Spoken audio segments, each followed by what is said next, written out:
Rekan setia, selamat bersua lagi dalam acara Panorama Khazanah yang akan menghubungkan antara Iran dengan kawasan Asia Tenggara, terutama Indonesia. Telah hadir bersama kita Bapak Ruliansyah Sumirat, Duta Besar Indonesia di Iran. Terima kasih Pak Dubes sudah menerima kami di gedung Kedutaan Besar Indonesia di Teheran ini. Sama-sama, terima kasih Pak Burkan. Dan telah menerima kami untuk wawancara eksklusif dengan pemirsa kita, pemirsa Parstuda Indonesia dan Radio Iran Bahasa Indonesia. Kita juga bukan hanya Indonesia, tapi juga di kawasan Asia Tenggara lain yang berbahasa Melayu. Yang pertama ingin kami tanyakan dari Bapak, yang pertama terkait dengan pengalaman atau momentum apa yang berkesan dari Bapak, terutama dengan ini selama bertugas beberapa bulan ini. Ya. Terima kasih. Sebelumnya saya mengucapkan terima kasih kepada rekan-rekan di IRIB yang sudah menyediakan waktu untuk melakukan pertemuan dengan saya. Buat saya suatu kehormatan bisa bertemu dan menggunakan kesempatan ini untuk melakukan outreach lebih mendalam dengan masyarakat Iran secara keseluruhan melalui teman-teman media. Saya baru memasuki 5 bulan bertugas di Iran sebagai Duta Besar Indonesia.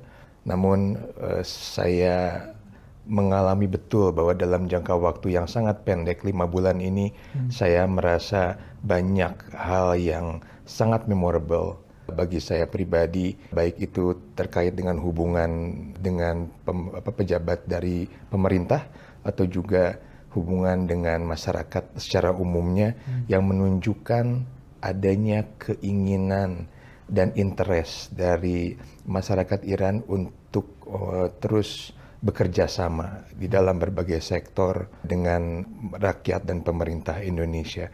Saya sempat melakukan kunjungan ke beberapa tempat, baik itu di dalam kota Teheran ataupun di luar kota, bertemu dengan berbagai stakeholder, baik itu mahasiswa, bisnis, community, private sector, atau juga tentunya representatif dari pemerintah daerah yang sangat ingin melakukan tukar pikiran mengenai hubungan kerjasama Indonesia dan Iran saat ini dan apa yang akan dilakukan di masa mendatang. Ya. Dari kunjungan Bapak ke beberapa tempat ini, termasuk juga Isfahan, Tabriz ya Pak ya? Ya. Dan sekarang rencananya akan berkunjung ke Urumiyah ya? Ya, nah ini Pak, apa potensi yang Bapak lihat? Ya, memang saya juga perlu menekankan bahwa salah satu tugas terbesar saya yang diberikan oleh Bapak Presiden Indonesia, Bapak Prabowo Subianto adalah meningkatkan hubungan kerjasama Indonesia-Iran di berbagai sektor termasuk di bidang pembangunan ekonomi. Karena sebagai sesama negara berkembang saat ini dirasakan sangat perlu untuk melakukan kerjasama bukan hanya antara Indonesia dan Iran, tapi juga dengan seluruh negara yang ada di dunia untuk dapat memberikan manfaat yang luas terkait dengan situasi ekonomi global saat ini dan terkait dengan potensi kerjasama yang dapat dilakukan dengan Iran. Saya melihat banyak sekali hal yang dapat dilakukan, baik itu terkait dengan kerjasama di bidang ekonomi atau investasi ataupun perdagangan, trade, untuk berbagai macam komoditas yang dibutuhkan oleh rakyat dari kedua negara, atau juga perlu penekanan khusus terkait dengan upaya untuk saling mendekatkan rakyat di antara kedua negara melalui berbagai macam kegiatan yang terkait dengan people to people contact. Ya, menarik, people to people contact. Ya. Nah, ini juga Bapak kunjungan beberapa waktu lalu ke Universitas Teheran Pak ya? Juga dan sepertinya juga sambutan dari kalangan akademis Iran juga sangat antusias setelah mendengar paparan dari pidato Bapak. Mungkin ada yang mau disampaikan tentang itu. Saya sangat gembira dapat berinteraksi dengan kalangan akademisi atau think tank di Iran, di beberapa kota di Iran, termasuk di Universitas Teheran dan juga beberapa universitas lainnya di kota lain, karena menurut saya diskusi dengan kalangan sivitas akademika itu merupakan sebuah diskusi yang sangat candid, ya.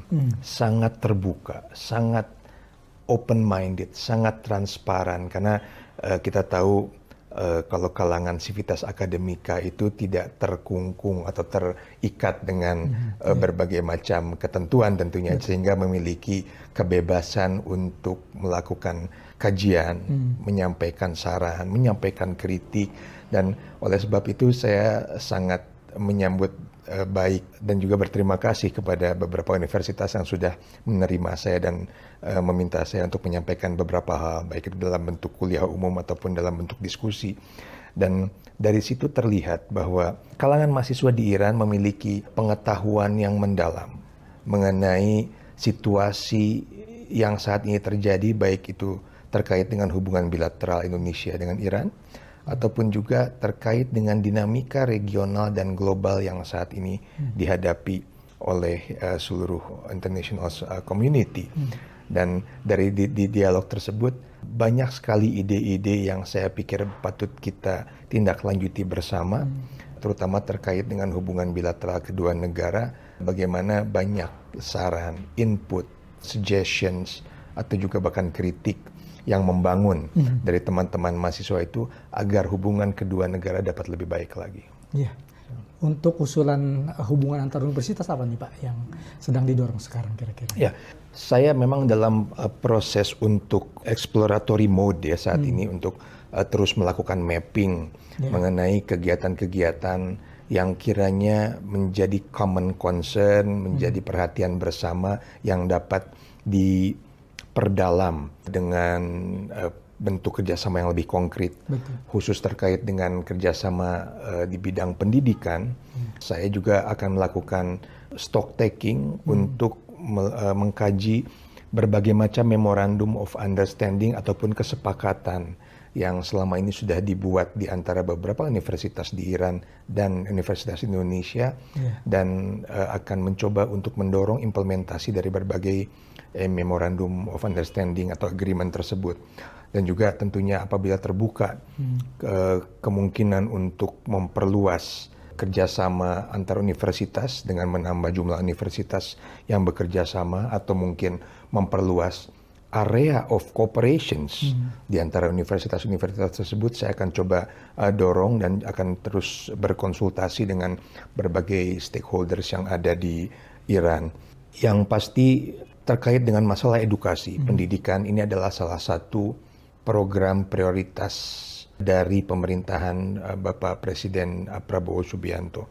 Karena beliau sangat meyakini untuk menjadi sebuah negara yang kuat, menjadi negara maju, kita membutuhkan sumber daya manusia yang berkualitas. Dan dalam hal ini kedua negara perlu dan dapat saling melakukan tukar pikiran, pengalaman, expertise, agar sumber daya manusia di kedua negara tersebut dapat semakin empowered dan dapat memberikan kontribusi nyata untuk pembangunan di negaranya masing-masing. Salah satu hal yang mungkin dapat saya sebut adalah saat ini pemerintah Indonesia mencoba untuk melakukan kerjasama yang mendalam di bidang edukasi, khususnya di bidang edukasi bagi para tenaga medis, dan juga kerjasama di bidang health sector secara umum, karena terdapat kebutuhan yang besar di Indonesia mengenai tenaga-tenaga medis tersebut. Saya lihat juga Bapak ada pertemuan dengan Pak Menteri Kesehatan Indonesia ya, ketika Bapak pulang kemarin ini juga. Apakah ini juga ada kaitannya dengan ini Pak, program di sini? Ya, betul. Saya kebetulan beberapa waktu yang lalu sempat kembali ke Indonesia untuk melakukan konsultasi dengan banyak pejabat tinggi di Indonesia, sekaligus melaporkan berbagai kegiatan yang sudah saya lakukan selama beberapa bulan saya bertugas di Iran, dan salah satunya saya bertemu langsung dengan Bapak Menteri Kesehatan. Dalam kesempatan tersebut saya bertemu dengan Pak Menteri dan timnya untuk menyampaikan hal-hal yang saat ini sudah berjalan terkait dengan kerjasama di bidang kesehatan antar kedua negara dan apa yang akan dilakukan berikutnya. Sebagai contoh dapat saya sampaikan bahwa saat ini Indonesia memiliki keinginan dan sudah melakukan kerjasama awal di bidang telemedicine dan telerobotics dengan berbagai stakeholder terkait kesehatan di Iran melalui kerjasama antar government ataupun antar private sector, yang tujuannya untuk belajar lebih lanjut dari pengalaman dan kemampuan Iran di bidang telemedical dan telerobotic surgery, sebuah hal yang sangat dibutuhkan Indonesia untuk memberikan layanan kesehatan bagi masyarakat Indonesia. Karena seperti kita tahu, dengan jumlah penduduk yang tidak kurang dari 280 juta penduduk Indonesia tersebar di 17.000 pulau, tentunya bagi pemerintah Indonesia tidak mudah untuk memberikan layanan kesehatan secara remotely, secara jarak jauh. Dan hal ini yang sudah jelas dikembangkan oleh Iran yang memiliki pengalaman di bidang telerobotic surgery dan telemedical ini yang ingin kami pelajari lebih lanjut. Ya. Menurut Bapak, pengamatan Bapak terkait dengan ekosistem inovasi di Iran, kan ini juga beberapa perusahaan knowledge base di Iran, termasuk yang mengembangkan telesurgery dan yang lainnya ini kan sudah berkembang di bawah pantauan juga universitas dan interaksi dengan industri. Bapak melihatnya seperti apa nih Pak di Iran ini? Tentu dengan kondisi dia di bawah sanksi ya, dengan ada sekarang. Mungkin beberapa hal yang penting itu menurut saya, kerjasama antar stakeholders itu akan selalu penting, baik itu internally di dalam sebuah negara ataupun antar negara, antar sesama stakeholders yang relevan. Betul. Karena misalnya saya ambil contoh bagaimana kalangan akademik bisa melakukan pengembangan, menemukan berbagai inovasi, baik itu di bidang high teknologi ataupun memang terkait dengan soft policy, apapun yang bisa ditawarkan kepada pemerintah ataupun kepada masyarakat. Itu yang ditemukan oleh kalangan akademisi itu tentu harus disambungkan atau dihubungkan dengan kenyataan kebutuhan nyata di lapangan. Dan kadang-kadang pihak yang bisa mengembangkan di lapangan untuk menjadi public goods itu adalah stakeholders di luar academician. Betul. Misalnya kalangan industri atau juga kalau memang terkait dengan regulasi, tentunya dengan pemerintah yang memiliki wewenang untuk memberikan izin, regulasi segala macam. Jadi dalam hal ini saya lihat perlu juga di antara kedua negara untuk melakukan tukar pikiran. Bagaimana di kedua negara tersebut telah membentuk sebuah ekosistem untuk pengembangan berbagai macam inovasi di negaranya. Dan dengan saling bertukar pikiran tersebut diharapkan kedua negara atau stakeholders dari kedua negara itu dapat semakin cepat untuk melakukan terobosan-terobosan di berbagai bidang terkait, termasuk mungkin bidang-bidang yang saat ini sedang menjadi perhatian masyarakat internasional, seperti terobosan temuan inovasi di bidang artificial intelligence misalnya. Ini juga termasuk agenda Pak ya, yang jadi kerjasama antara Iran dengan Indonesia, juga bidang yang sedang coba dibangun, dikerjasamakan. Saya dalam proses eksploratif untuk menjajaki berbagai macam kerjasama yang dapat dilakukan di berbagai aspek, baik itu yang berkaitan dengan aspek science and education, dan juga yang terkait dengan berbagai macam kegiatan atau kerjasama di bidang ekonomi seperti industri ataupun kerjasama investasi dan trade. Sejauh ini Pak, ini kan di banyak forum Bapak juga menyampaikan, termasuk yang Tehran Times menyebut terkait dengan tentang hubungan antara format Islam di Indonesia dengan di Persia, termasuk juga kunjungan Bapak ke beberapa tempat seperti di Qum juga. Ini ada yang mungkin mau disampaikan terkait dengan itu Pak, barangkali? Mungkin yang harus saya tekankan lagi bahwa tahun ini merupakan tahun yang penting bagi hubungan bilateral di antara kedua negara, di mana kedua negara sudah memasuki 75 tahun hubungan diplomatik. Tapi tentu saja kita perlu sama-sama menekankan bahwa ini hanyalah awal dari sebuah kerjasama yang harus kita pelihara untuk masa lebih panjang lagi. Dan bahkan bagi para individu atau kalangan masyarakat yang tertarik dengan pelajaran sejarah, sebetulnya hubungan di antara kedua masyarakat, kedua civilizations antara Indonesia dan Iran ini bahkan sudah jauh berlangsung, bahkan sebelum adanya hubungan formal diplomatik di antara kedua entiti sebagai negara. Jadi saya pikir memang perlu adanya kemauan yang juga disertai dengan kemampuan untuk menjaga agar hubungan yang sudah ada ini ingin terus dan perlu terus dikembangkan lebih lanjut dan mungkin harus juga dikaitkan dengan the actual needs. Jadi tidak hanya berhenti pada tatanan slogan, tidak berhenti pada tatanan diskursus ilmiah, tapi bagaimana hubungan kedua negara tersebut akan mengakar hingga grassroots masyarakat yang paling awam sekalipun, sehingga keinginan untuk selalu melakukan pendekatan itu akan selalu ada.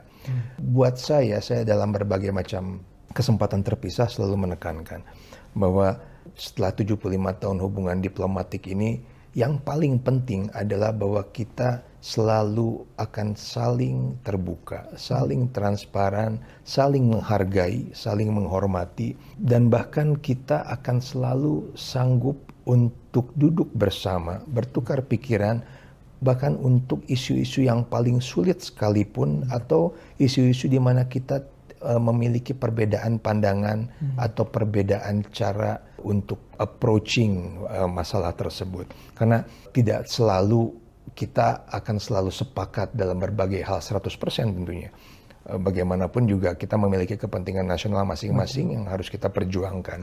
Namun tingkat kematangan dari hubungan bilateral di antara kedua negara dan kedua masyarakat dari kedua negara, menurut saya adalah keinginan kita untuk mencoba untuk saling memahami, even ketika terdapat perbedaan, itu tidak membuat kita semakin menjauh, tapi paling tidak terdapat keinginan dari kita untuk memahami mengapa kita memiliki perbedaan tersebut, dan apakah ada cara untuk mencari jalan keluar yang paling tidak dapat disepakati bersama. Tadi Bapak menyinggung terkait dengan actual need ya. Persoalan yang muncul adalah kita menghadapi tantangan yang ada, termasuk juga persoalan sanksi dan yang lainnya. Ini kira-kira bagaimana Bapak mengupayakan tadi ke arah mewujudkan actual need ini? Pertama saya harus tekankan bahwa pemerintah Indonesia tidak pernah mengakui adanya unilateral coercive measures. Saya mencoba untuk menghindari kata-kata sanksi. Sebenarnya kalau sanksi itu as if ada satu pihak yang memaksakan kehendaknya kepada pihak lain. Kita biasa di forum internasional menggunakan kata unilateral coercive measures. Artinya ada measures yang diberlakukan secara unilateral oleh beberapa negara terhadap negara lain. Pemerintah Indonesia tidak pernah mengakui dan tidak pernah mengimplementasikan unilateral measures atau sanction seperti itu.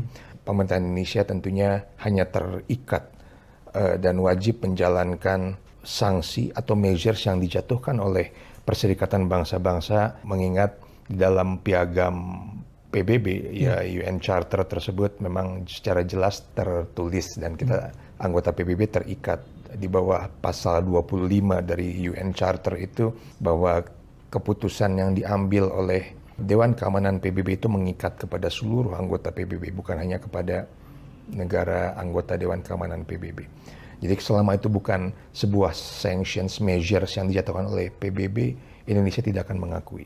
Dan terkait dengan unilateral measures ini, tentunya pemerintah Indonesia mencoba untuk melakukan edukasi kepada masyarakat di Indonesia secara luas untuk bisa membedakan antara hal yang datangnya dari forum multilateral seperti PBB yang memang Indonesia ikuti, atau hal-hal yang sebetulnya diberlakukan secara sepihak oleh pihak lain.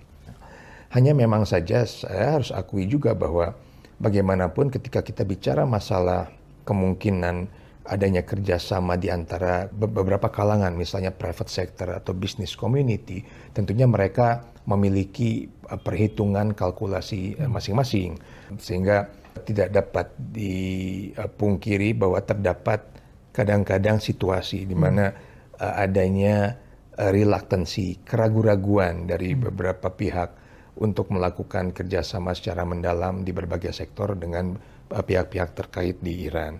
Namun saya harap dan saya pikir banyak hal yang dapat kita lakukan bersama untuk terus bekerja sama di berbagai sektor, termasuk trade dan investment, terlepas dari berbagai macam kendala yang saat ini diberlakukan oleh beberapa pihak terhadap Iran. Dan tentu saja biasanya ketika kita bicara masalah kerjasama di berbagai bidang, tentu yang harus kita tekankan adalah the actual needs dari real people Iran itu seharusnya tidak boleh terdampak. Sehingga makanya Indonesia selalu mengambil posisi untuk tidak memberlakukan dan tidak mengakui adanya unilateral measure seperti itu karena khawatir terhadap dampak yang dapat dirasakan oleh masyarakat yang luas. Betul. Ya. Yang terakhir ini Pak, ada yang mungkin ingin disampaikan Bapak kepada audien kita, baik itu dari Indonesia ataupun juga masyarakat Iran. Waduh, saya sebetulnya banyak yang saya ingin sampaikan, tapi mungkin yang paling penting adalah emphasizing bagaimana kita perlu terus menjaga hubungan baik yang sudah tercipta selama ini dan terutama perlu memberikan dorongan kepada generasi muda untuk bisa terus secara kritis berpikir langkah-langkah apa yang bisa dilakukan bersama untuk memperkuat hubungan kedua negara di masa depan. Karena selama 75 tahun terakhir ini tentunya banyak kerjasama ini dilakukan oleh generasi-generasi saya atau mungkin bahkan sebelum saya. Tapi untuk kedepannya akan sangat penting bagi kita bagaimana kedua negara dapat memberikan edukasi atau paling tidak meng-create sebuah ekosistem yang dari kedua negara dapat terus memiliki keinginan untuk saling belajar, untuk saling sharing experience, dan juga saling bertukar pikiran mengenai hal-hal yang dapat dilakukan untuk mengatasi berbagai permasalahan, baik itu permasalahan yang terkait dengan hubungan bilateral ataupun masalah-masalah global. Karena at the end of the day, the future is in the hand of our young generations. Berarti kuncinya ini tadi Pak, penguatan pada people to people contact untuk penguatan pada hubungan ekosistem kedua negara ini. Ya. Gitu. Saya juga lupa tadi sebutkan bahwa hubungan di antara stakeholders dari kedua negara tersebut tidak harus dilakukan dalam tatanan formal semata. Karena kita bicara masalah public diplomacy, multi-stakeholder diplomacy, di mana semua kalangan masyarakat yang berbeda itu dapat melakukan kegiatan untuk melakukan hubungan dengan negara lain. Dalam hal ini khususnya terkait dengan masalah hubungan antara Iran dan Indonesia. Sebagai contoh, saya beberapa bulan yang lalu mencoba untuk melakukan beberapa kegiatan kultural seperti pemutaran film Indonesia di Iran, dan juga ada show, ada sedikit eksibisi pencaksilat martial arts Indonesia di Iran yang dimainkan oleh orang-orang Iran yang tergabung di dalam Federasi Pencaksilat Iran. Hal-hal kecil tersebut sebetulnya menurut saya hal yang sangat penting, karena when we are talking about cultural diplomacy, itu merupakan selain tourism itu merupakan entry point, merupakan gateway menuju kerjasama yang lebih besar, lebih intensif di berbagai bidang. Karena melalui people to people contact tersebut ada kedekatan atau paling tidak ada rasa keingintahuan dari masing-masing pihak untuk saling mendekat dan belajar dari sesama. Dan itu yang nantinya akan menjadi benih yang baik untuk kerjasama di berbagai sektor lainnya. Ya, terima kasih atas penjelasan Bapak yang luar biasa dan menarik ini dalam waktu yang sangat singkat saat ini.